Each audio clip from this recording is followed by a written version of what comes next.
start here with, after a long time, the king of Egypt died. The Israelites groaned under their slavery and cried out. Their cry for help rose up to God from their slavery. God heard their groaning, and God remembered his covenant with Abraham, Isaac, and Jacob. God looked upon them, the Israelites, and God took notice of them. Then the Lord said, I have observed the misery of my people who are in Egypt. I have heard their cry on account of their taskmasters. Indeed, I know their sufferings, and I have come down to deliver them from the Egyptians and to bring them up out of that land to a good and spacious land, to a land flowing with milk and honey, to the country of the Canaanites, the Hittites, the Amorites, the Perizzites, the Hivites, and the Jebusites. The cry of the Israelites has now come to me. I have also seen how the Egyptians oppress them. Now go, I am sending you to Pharaoh to bring my people, the Israelites, out of Egypt. Do you want the Luke one to come now? Yes. Luke 4:14-21. Jesus returned to Galilee in the power of the Spirit, and the news about him spread through the whole countryside. He was teaching in their synagogues, and everyone praised him.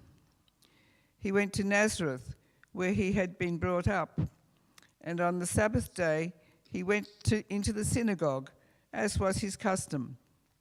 He stood up to read, and the scroll of the prophet Isaiah was handed to him. Unrolling it, he found the place where it is written, The Spirit of the Lord is on me, because he has anointed me to proclaim the good news to the poor. He has sent me to proclaim freedom for the prisoners and recovery of sight for the blind, to set the oppressed free, to proclaim the year of the Lord's favour. Then he rolled up the scroll, gave it back to the attendant, and sat down. The eyes of everyone in the synagogue were fastened on him. He began by saying to them, Today this scripture is fulfilled in your hearing. In this is the gospel of Christ. Words of life for the world.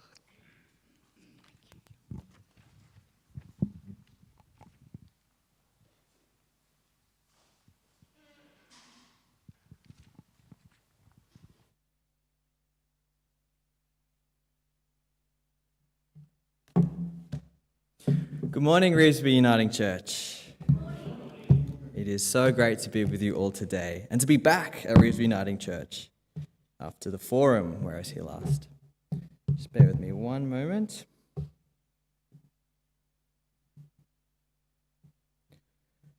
Okay, so hi, my name is Raul Suganananthan. I am the son of migrants. My father is Sri Lankan Tamil and my mother is Chilean. I'm a community organizer with the Sydney Alliance. I am a member of Leichhardt Uniting Church. I'm a renter in Glebe. I use he, him pronouns. And again, I'm very glad to be with you today. So before I jump into some of the message, I'd like to tell you a little bit more about myself, about my foundational story. Both of my parents came to Australia seeking a better life. My dad left Sri Lanka in 1985 when the Civil War broke out as a Tamil, part of the ethnic minority that was fighting in that war. My mum came to Australia the year a military coup happened in Chile and a military dictatorship started, and so there were not many economic opportunities, there were curfews, there were a lot of things that made life very difficult, so they came here. So I was born in Sydney. I'm a baby of the Uniting Church. I was baptised at Rockdale Uniting Church. We then moved to the North Shore. I went to Roseville Uniting Church.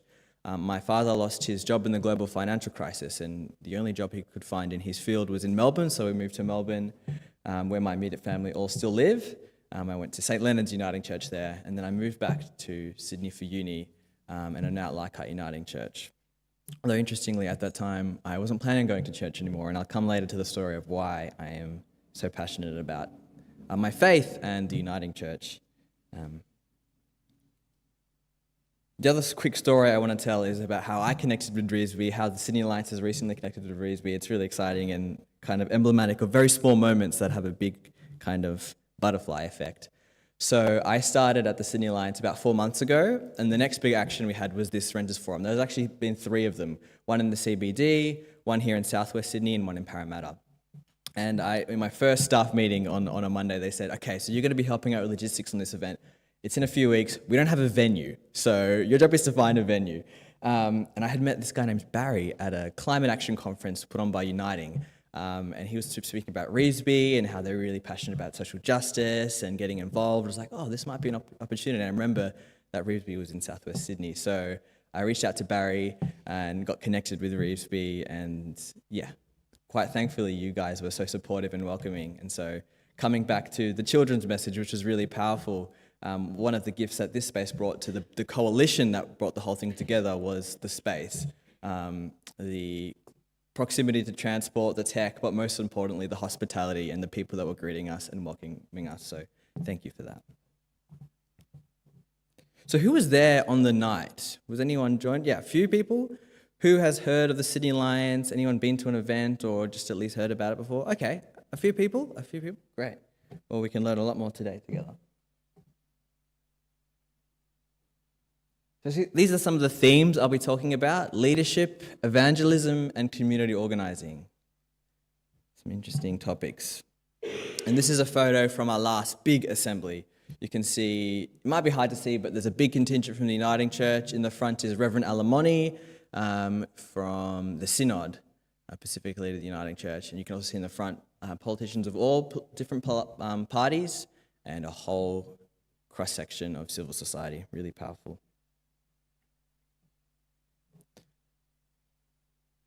This might be a bit small, my apologies, but I will explain, I will read through everything. So what is a brief introduction to community organising? So before anything on the screen, community organising is one stream of, or one way to get involved in democracy. And there was a particular stream that was founded in the US in about the 30s or 40s by a guy named Saul Alinsky. And the first one of these kind of coalitions was called the Industrial Areas Foundation, which exists today. And the Sydney Alliance still partners with some of these coalitions in the US. But here's some of the theoretical foundations. Community organising is a method by which ordinary people engage with politics through their institutions. Churches, neighbourhood associations, unions, which form an alliance in order to promote the common good. Once formed, these alliances hold the power to make politicians, agencies and corporations more responsive to community needs. Equally important, it enables people to break their crippling isolation from each other, to reshape their mutual values and expectations and rediscover the possibilities of acting collaboratively. The prerequisites of any successful self-help initiative. And a key concept which I think really resonates with our faith is that it stands in tension with the world as it is and the world as it should be. Our own lives are filled with the reality of the brokenness of our world. The Christian message resonates with that as well. But we also have a vision for human flourishing and a kingdom of God where the first will be last and the last will be first. And so community organising is about sitting in the middle of that and doing something about it. It's on the screen. So a brief history on the Sydney Alliance. The Sydney Alliance is a diverse coalition of civil society organisations, community organisations, unions, religious organisations across Sydney. There are actually at least 40 different partners, and so there are some of the faith groups are churches, but there are also synagogues, mosques, there are 3 trade unions, a lot of community services, things like Vinnie's, and some advocacy organisations in the housing and climate space. The idea came from Amanda Tattersall. Amanda had organised for social change for 10 years in Australia in the union, student and peace movements. In 2003, Amanda convened the Walk Against War Coalition in opposition to the Iraq War. This worked with a range of organisations leading the biggest protest in Australian history. Some of you may remember or have even been there.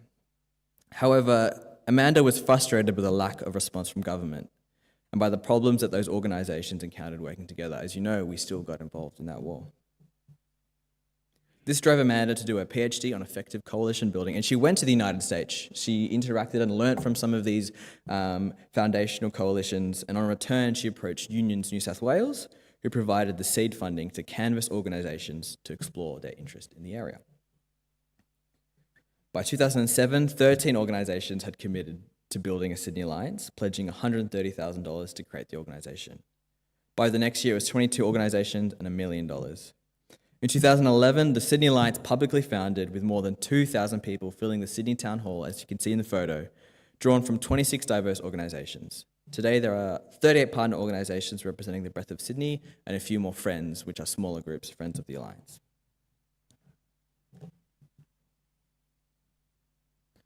So I'll come to the element of leadership and evangelism and my take and my approach to this concept. So I'm going to tell another story, the story of how Uniting Church got involved with the Sydney Alliance.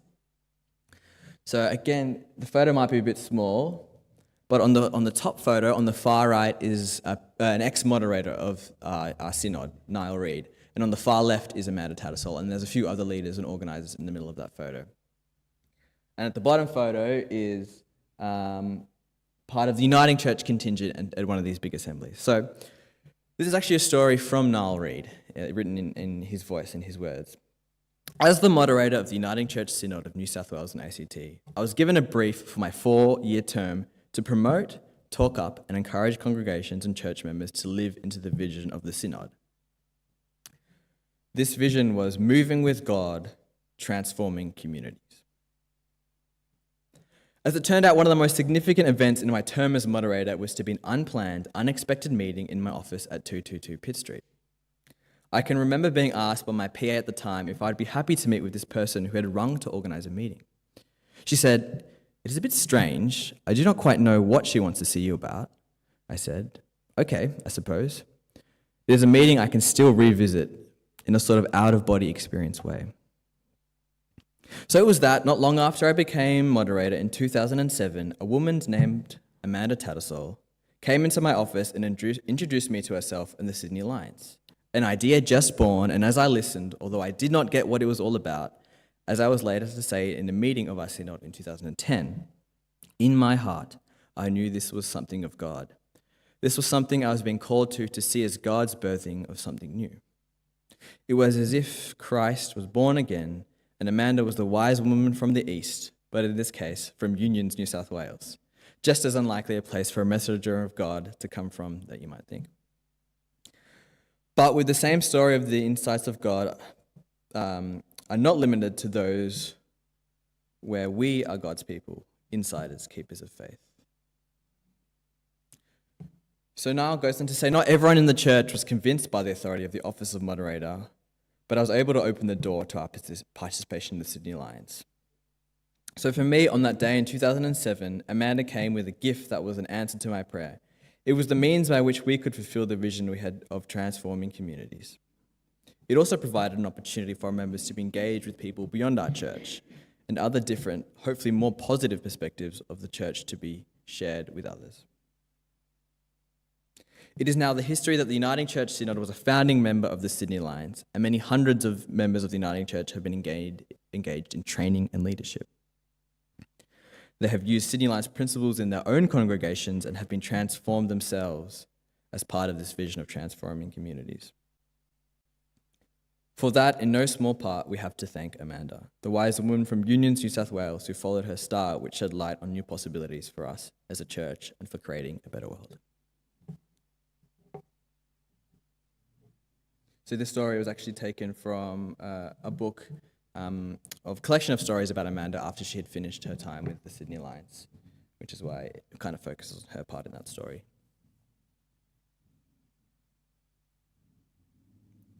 So I see this moment as a way to view evangelism, this way of interacting and inviting someone into idea and working together on it. So I have a story of myself. I mentioned before, when I moved to Sydney, I had no intention of going to church anymore, actually. I really appreciated the community element, but I wouldn't have described myself as a Christian. I would have described myself as agnostic and interested in the idea of something being out there, but I didn't know where to find that idea.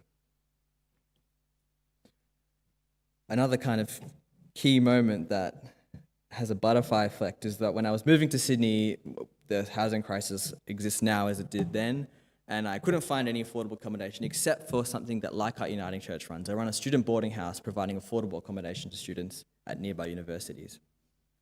And so I thought, yeah, I'll move into that place and I can contribute to community. I play saxophone in the band. I still do now.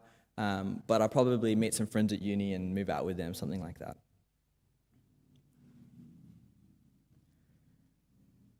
At a church supper after one of the evening services, I had shared some of my foundational story with a guy named David Barrow. Now, David Barrow was previously the lead organizer of the Sydney Alliance and a member of Leichhardt Uniting Church. I shared the struggles of my parents in their home countries and my experience as a second-generation migrant. He sensed a hunger in me and made the ask, will you apply for an internship at the Sydney Alliance? And I had no idea what community organising was. I thought, I like to be organised, and little did I know it's a very different approach. It's about being organised as civil society, not just organising your own life, but a huge part of our communities. Anyway, I picked up a project for that year to organise a contingent from the Uniting Church to go to the climate strike. And I got to work with lots of other young leaders in the Uniting Church, with Pacifica leaders, with some of the Synod leadership. And in the end, we've got over 350 people to come along. And we had a worship service at Pitt Street, and I was completely transformed. I had seen this church that I'd grown up with come alive, be really active in public life, and I saw a role for myself in that. I realised I had a role to play, and I could help contribute to the mission of the Uniting Church. So in the bottom photo, that is our contingent, and in the top, that's actually a different climate strike later on. I had one of my mentors, Carol Hurt, on the right, who used to manage the student boarding house, and in the middle is Deidre Palmer, previous president of the Uniting Church Assembly.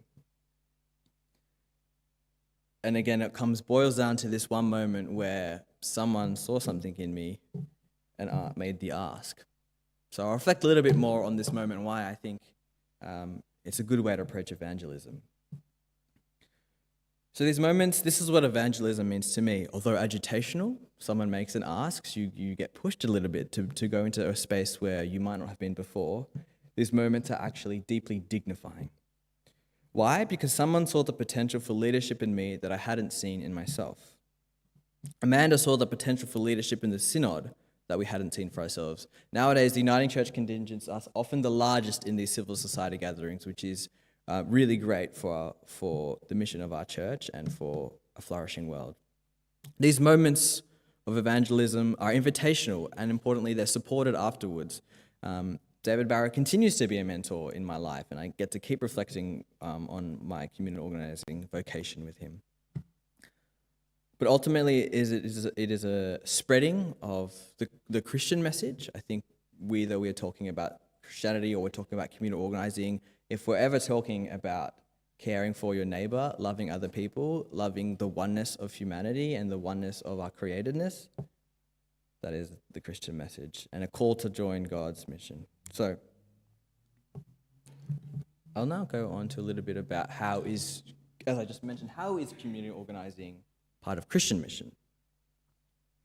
So it's actually work that resonates across a lot of different religious traditions, even unionist traditions, even kind of different ethnic groups have lots of different ways they can interact with community organising, but it's actually one that I find deeply rooted in the Bible.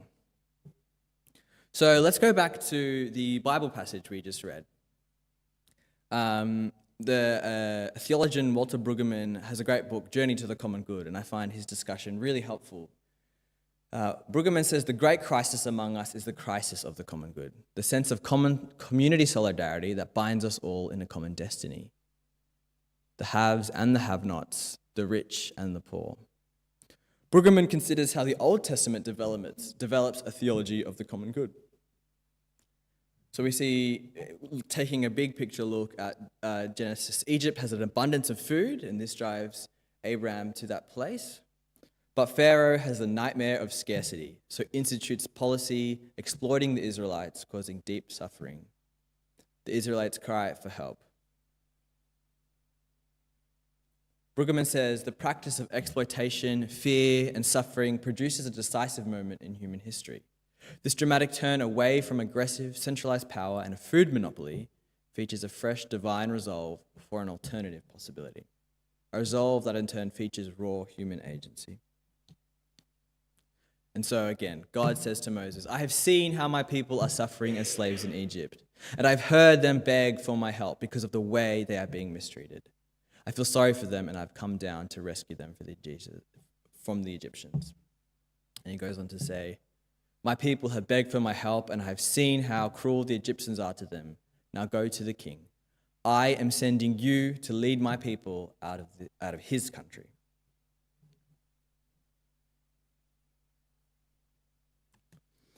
In our current day, our world is filled with policies of anxiety, leading to catastrophes such as the housing crisis, the climate crisis, our failure to reconcile with First Peoples, and our treatment of refugees and asylum seekers. Communal organising is one way we equip diverse leaders and communities to work together for the common good.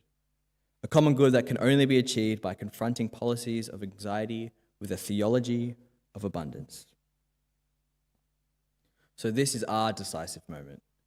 This is the brokenness that we must confront. And as we heard, we can confront it much better if we do it together in coalition. So as I finish, these are some invitations to action. The work is ongoing, the work is continued. There is much to do. So there are two things that you can get involved in. On the 30th of October, it's a Wednesday night, in Bowman Hall, Blacktown, right in the Blacktown train station, we'll be having a convention. The Sydney Alliance Convention is part of our wider strategy in the lead up to the federal election. The next federal election will probably be around February or March next year.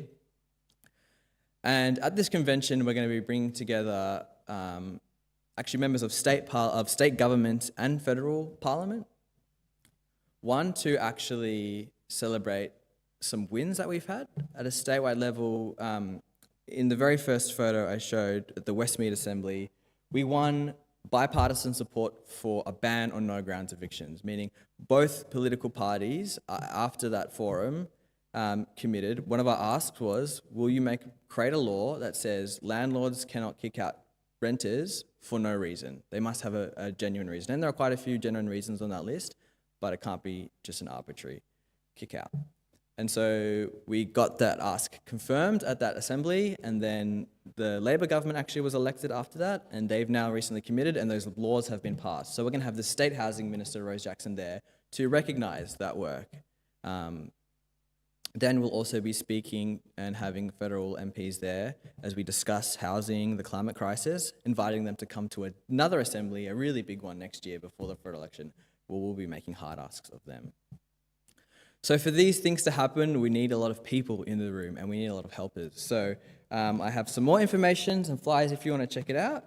And if you're keen as a bee and you want to register right now, you can do so. I have some sign-up forms to either just register yourself, bring some of your friends along, or even help on the night. The other opportunity is to join some training. It says raining there, but it's supposed to say training. Later in the year, twice a year we run 2-day training, and then once a year we have a 6-day national training. So if you'd like to come to either of that, come to this one first, and then you can join the 6-day. But again, you can sign up in the forms, and we can get in touch. Either way, I'd love to just grab a coffee with you if anyone wants to chat about organising and how we can do it locally and at a statewide level and a federal level. So thank you all, and let's journey to the common good.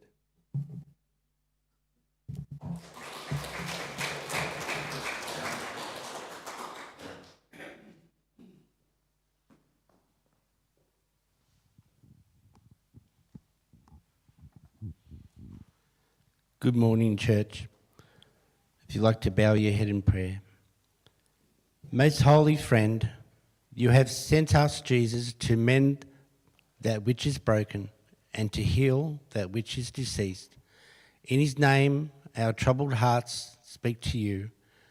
God of those many people whose needs are great and those comforts are few, we speak to you of our concern for places where there is conflict, violence and misery, war-ravaged countries, domestic violence, bullying in school grounds, workplace, intimidation and wars. Loving God, in your mercy. We speak to you of our concern for all displaced people in refugee camps, fugitives from oppression, those in our Australian detention centres, and for all separated families and traumatised children. Loving God, in your mercy,